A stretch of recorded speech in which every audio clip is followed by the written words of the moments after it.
I'll show how to add text under a person while keeping the original background of the video. Another way is to have the person with a cartoonish background underneath, but it can also be a real background from a different clip. On the same cartoonish background, I'll show how to add things to the scene that appear after the scene starts. Next, I'll show how to use the background removal with a black and white background from the same video clip.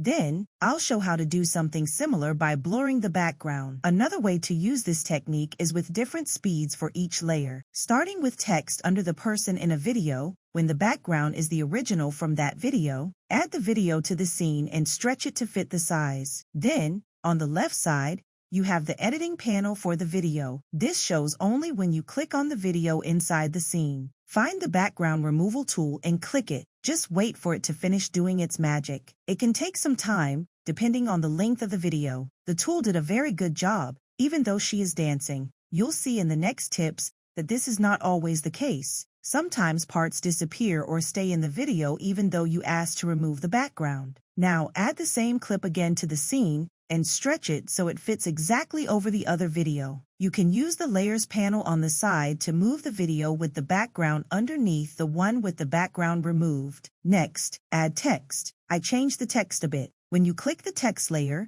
you get a different panel on the left side where you can change the color, font, size, and add effects if you want. I just added an outline around the text to make it bold, but you can customize it however you like. Now, place the text under the person in the video, but above the background layer. You can manage layers on the right side. This also helps you select the right layer when layers overlap, so you don't accidentally select the wrong one. Watch this video next, like and subscribe, and I'll see you next time.